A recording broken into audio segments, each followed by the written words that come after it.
Pokrovsk didn't just break Russia, it exposed a collapse so severe even Kremlin commanders are hiding the numbers. Before I show you the leaked footage that Moscow is desperately trying to bury, hit subscribe now, because what comes next is pure chaos they never wanted public. The shock hit Moscow before dawn.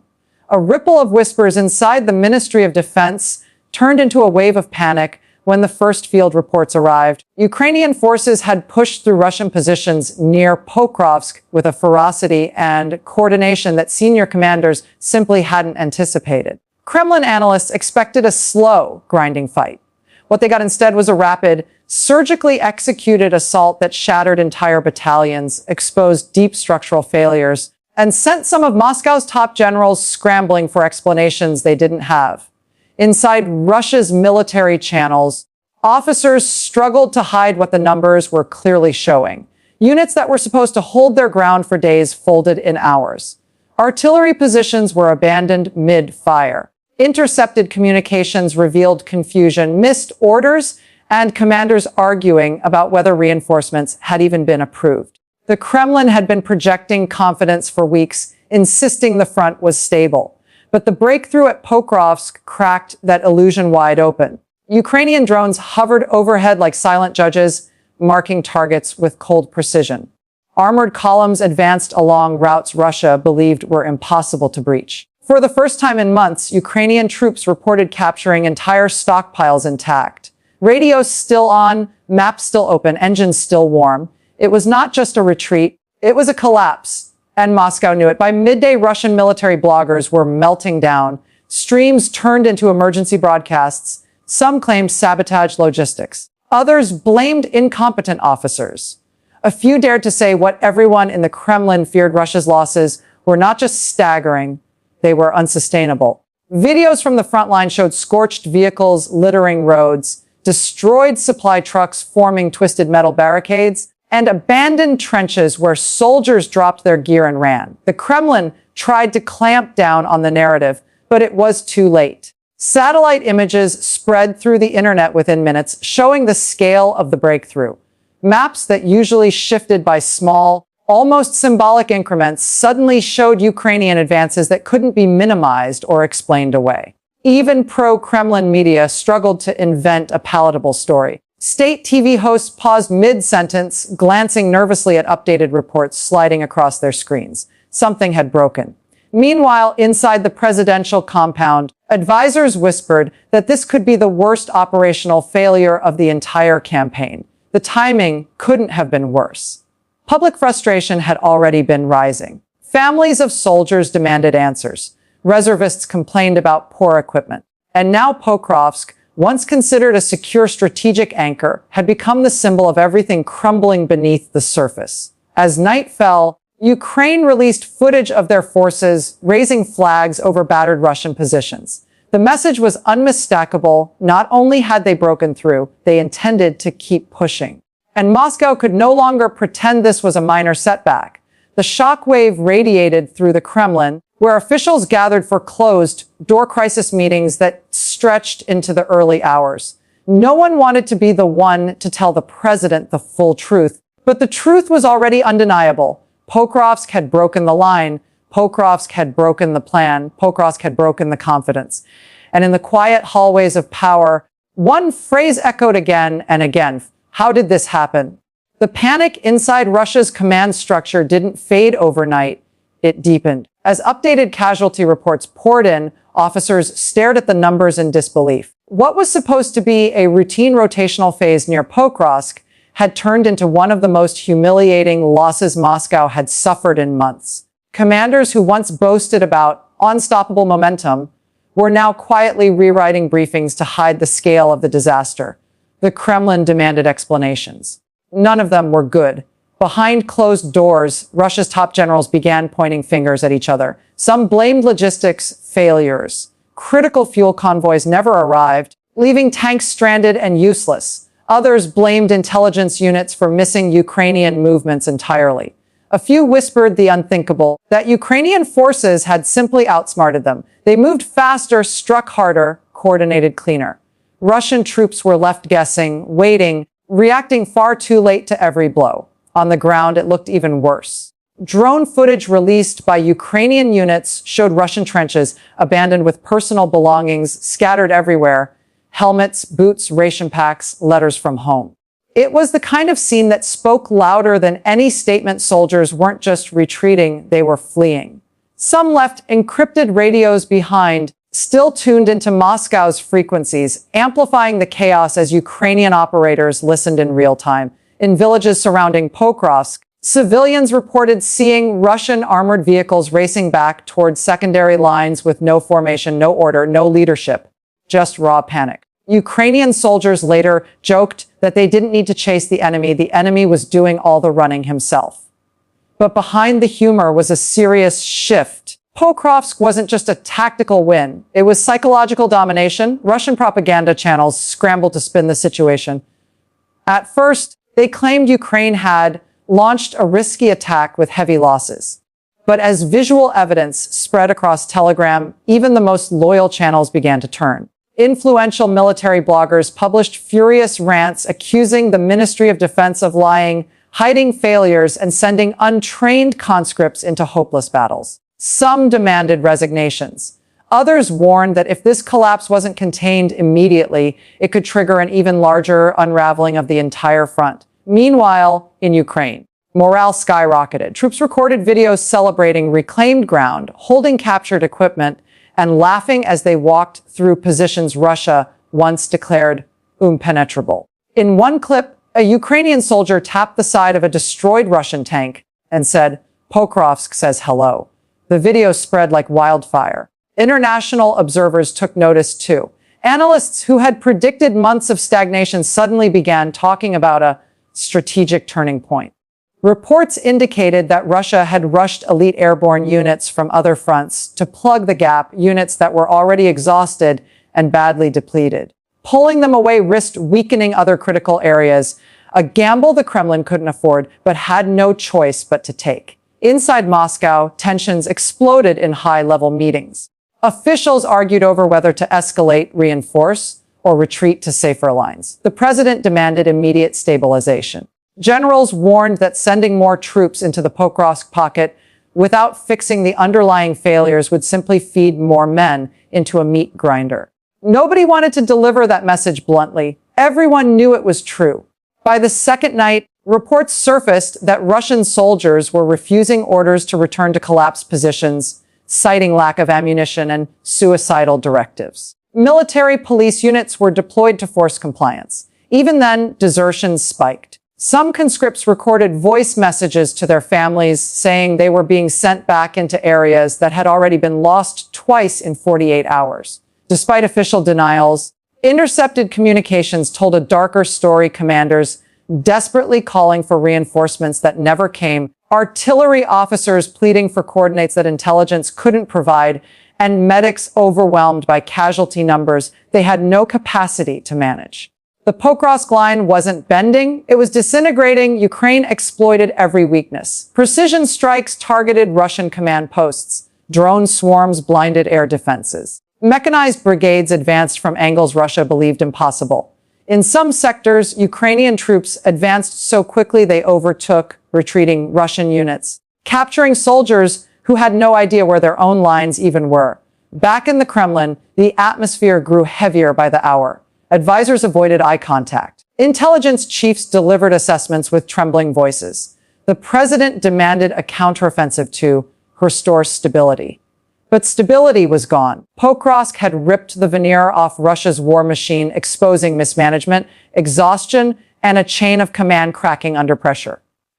And the worst part, Ukraine wasn't slowing down. The overnight silence along the Pokrovsk corridor shattered at dawn when Ukrainian long-range artillery opened up again, hammering Russian fallback positions that had only been hastily assembled hours before. Russian units, already battered, confused, and low on ammunition, were forced to scatter without any cohesive plan.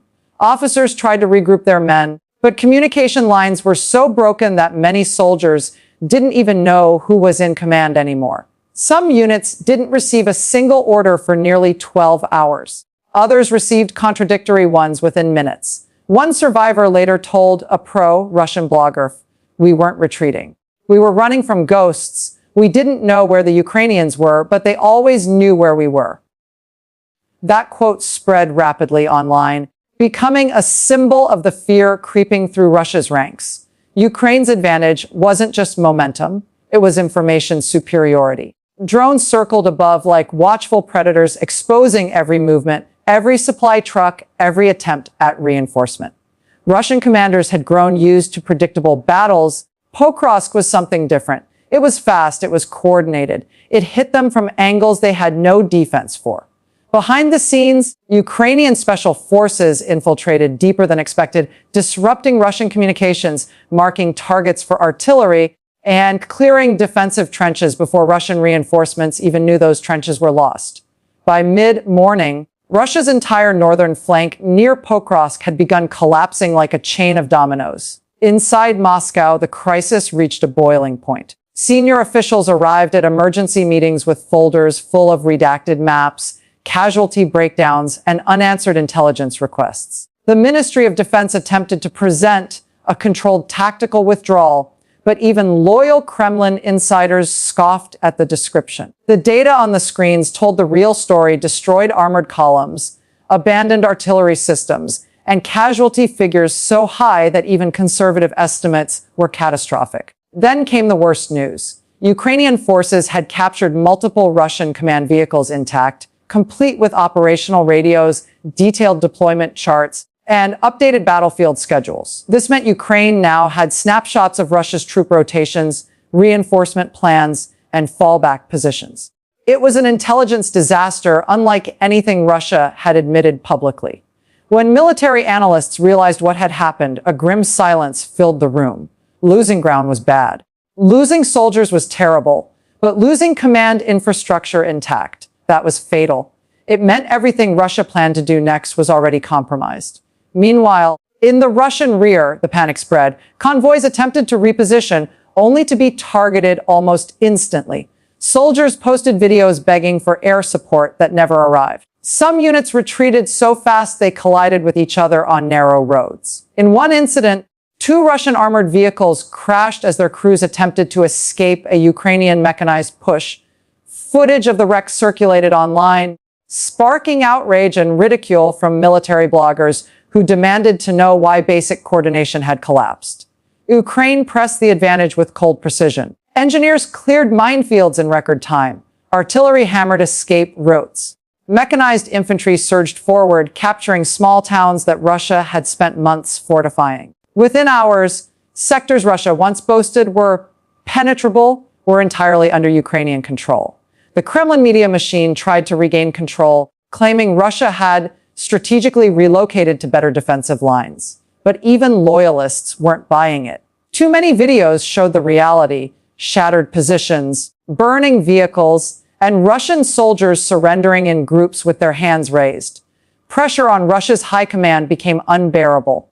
Rumors swirled of imminent dismissals. Some commanders reportedly refused to sign off on casualty reports, fearing the political consequences of acknowledging how severe the losses truly were. One general allegedly told his staff, "If we report the real numbers, we won't have jobs tomorrow. If we hide them, we might not have heads tomorrow." By afternoon, Ukraine launched another furious push, catching Russian forces mid-reorganization. The breakthrough expanded. Russian defensive lines didn't just bend, they snapped. Entire sectors folded without resistance, leaving open corridors for Ukrainian armor to flood through. Reports emerged that Russia had begun pulling elite units from other critical fronts to plug the Pokrovsk breach, a dangerous move that exposed weaknesses elsewhere. Analysts warned that if Ukraine struck in multiple directions simultaneously, Russia wouldn't have the manpower to stop them. Inside the Kremlin's crisis bunker, the mood was described as ashen. Advisors argued over whether to escalate mobilization, declare emergency powers, or attempt negotiations. No option was good. No option guaranteed survival. Pokrovsk wasn't just a battlefield loss. It was a structural collapse, a psychological collapse, a political collapse. And by evening, Ukrainian forces were still moving forward. The collapse around Pokrovsk didn't slow. It accelerated.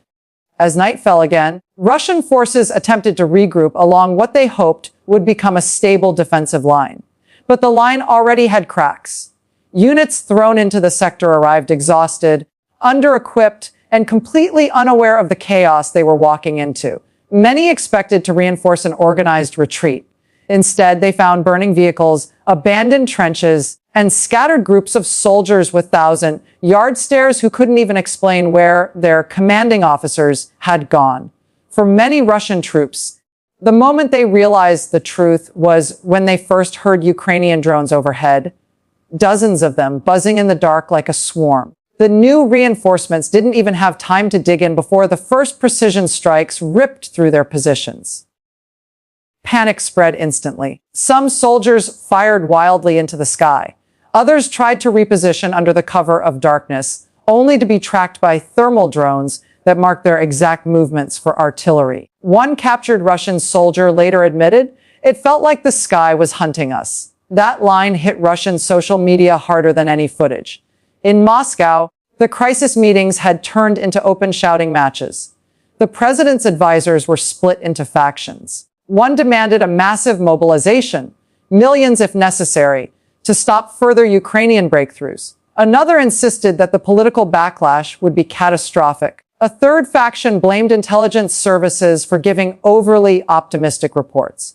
Meanwhile, the military command argued that without immediate reinforcements, Ukraine would punch through to the next major logistics hub within days. But the worst blow came from the intelligence community.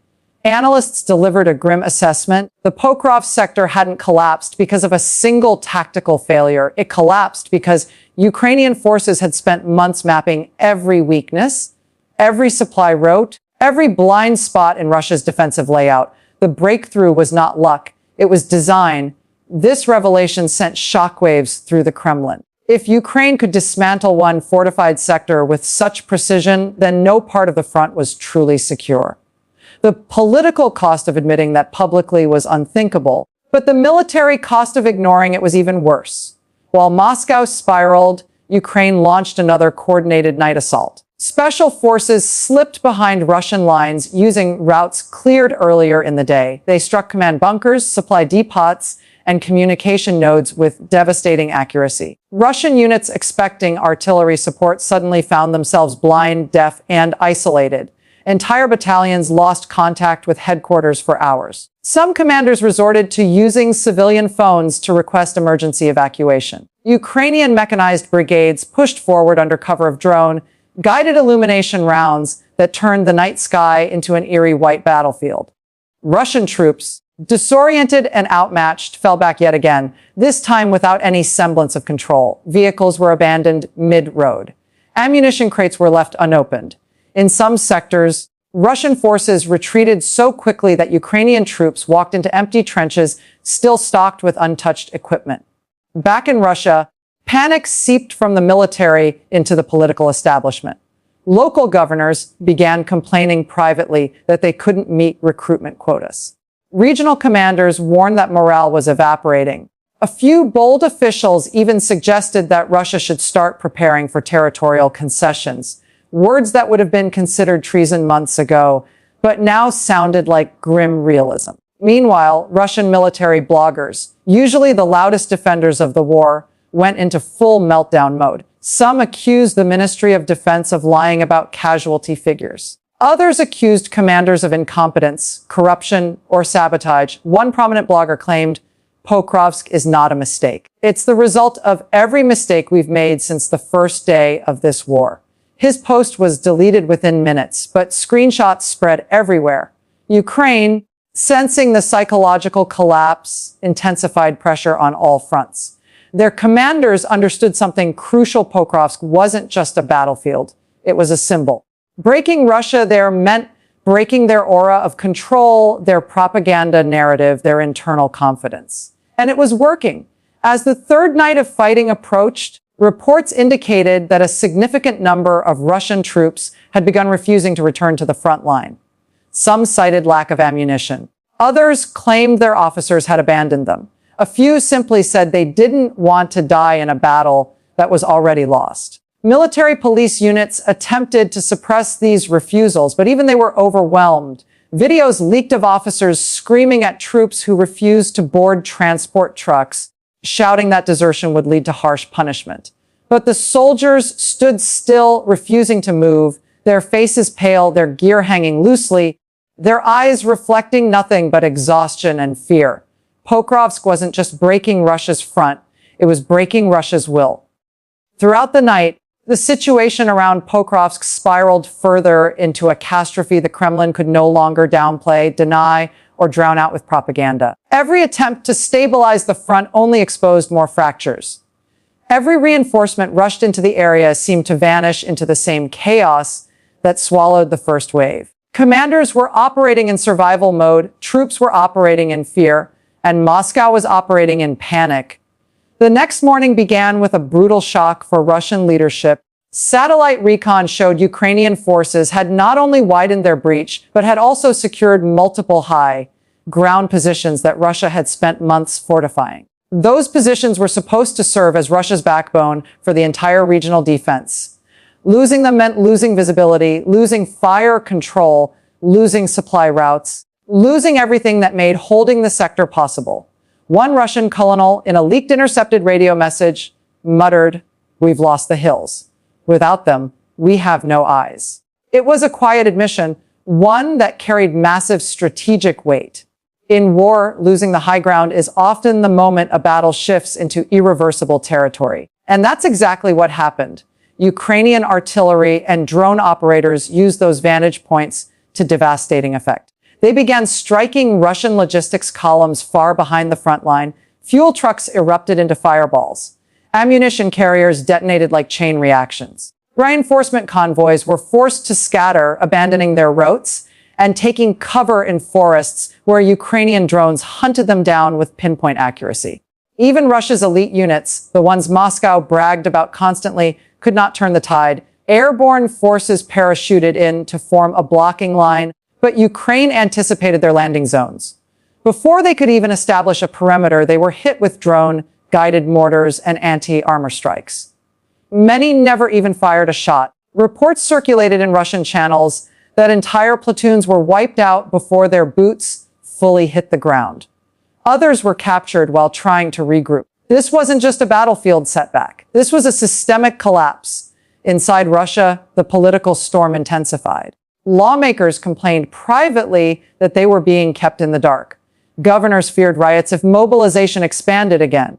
Families of soldiers staged small but growing protests outside draft offices demanding answers about missing loved ones. Videos showed mothers screaming at officials who refused to provide casualty information. Police tried to disperse them, but the images had already spread across social media. The Kremlin responded the only way it knew how: censorship. State media was ordered to avoid mentioning Pokrovsk entirely. Terms like regrouping, stabilization, and tactical realignment were mandated by the Ministry of Information. But the truth leaked through every crack. Every blogger post, every intercepted message, every video Russia couldn't delete fast enough. Foreign governments took notice too. Western intelligence agencies labeled Pokrovsk the most significant Russian battlefield failure in months, noting that the collapse revealed deep structural weaknesses in Russia's command and supply systems. NATO analysts concluded that if Ukraine pressed the offensive with the same intensity, Russia could be forced into a major withdrawal across the region. Eastern European countries publicly celebrated the breakthrough, warning Moscow that its aura of military dominance was fading rapidly. The Kremlin hated these assessments, not because they were wrong, but because they were right. Ukraine, sensing global momentum and Russian disarray, continued pushing. Special forces raided Russian rear positions under the cover of darkness, destroying fuel depots and equipment yards that kept the front line alive. Saboteur units targeted bridges and rail lines, choking off Russia's ability to move reinforcements efficiently. Drone operators launched nonstop attacks on command posts, knocking out communication hubs faster than Russia could rebuild them. Inside Pokrovsk's ruins, Ukrainian troops filmed themselves holding captured Russian maps, laughing as they pointed out errors and outdated notes. One soldier said on camera, "They planned this defense like we wouldn't learn, but we learned everything." The video exploded online. Russian morale cratered even further. Reports emerged that some commanders had begun retreating without authorization, fearing they might be encircled. Others reportedly abandoned their men altogether, one fleeing in a captured civilian truck, leaving his unit stranded. Word of such betrayals spread quickly, poisoning trust within the ranks. Russian soldiers stopped believing their officers. Some stopped believing the war was winnable at all. Inside the Kremlin, the mood turned apocalyptic. Advisors warned that if Ukraine exploited this collapse fully, Russia could lose not just territory, but strategic leverage it had spent months trying to rebuild. Political allies whispered that the president's credibility was cracking. State TV tried to maintain calm, but even their carefully crafted narratives couldn't hide the tremors shaking the system. Pokrovsk had become more than a battlefield. It had become a symbol of unraveling confidence, weakening power, and a war slipping out of Russia's control. And the worst part, Ukraine wasn't done. As dawn broke over the shattered Pokrovsk corridor, the battlefield told a story Moscow could no longer rewrite. Burned out vehicles lay twisted like broken skeletons across the roads. Trenches once stamped with Russian flags now held Ukrainian soldiers raising their own. Drone footage swept across miles of recaptured ground, revealing just how completely the Kremlin's defensive line had disintegrated. For Russia's commanders, the truth hit harder than any artillery strike. They had lost Pokrovsk not through a single mistake, but through every mistake they had buried for years. Arrogance, miscalculation, corruption, denial. It had all collided in one place at one time with devastating clarity. Inside the Kremlin, the crisis meetings fell painfully silent. The maps showed a reality no one wanted to accept. The red lines that once carved Russia's forward positions were gone, pushed back, torn apart, erased. Advisors whispered that the army needed weeks to stabilize the front. Generals said they didn't have days. Politicians warned of public outrage. And intelligence officers delivered the final blow. Ukraine was already preparing its next move. The president stared at the reports, the satellite images, the intercepted Russian communications begging for reinforcements that never came. His silence spoke the truth everyone else feared to say. Pokrovsk had broken Russia in a way no propaganda could conceal. A battlefield lost, a strategy shattered, a narrative undone. Thousands of miles away, Ukraine's soldiers stood on the high ground, overlooking the territory they had retaken. Exhausted, bruised, mud-covered, but victorious. They had done what many said was impossible. They cracked a fortified Russian sector in hours, not weeks. They forced a retreat not with numbers, but with precision, coordination, and sheer determination. And as they looked into the distance, they understood something Moscow had not yet fully realized. This wasn't the end of a battle. This was the beginning of a shift. Ukraine had momentum. Russia had doubt, and the world had seen the truth. Pokrovsk didn't just break a front line. It broke an illusion. The illusion of Russian inevitability. The illusion of Kremlin control. The illusion that this war was frozen in place. As night fell again, Ukrainian troops prepared for the next phase, tightening their lines, repairing equipment, marking new advance routes. The war was far from over, but the balance had tilted. For the first time in months, the future didn't look like a stalemate. It looked like movement. And somewhere deep inside Moscow's fortified walls, the message echoed with unnerving clarity: Pokrovsk has changed everything.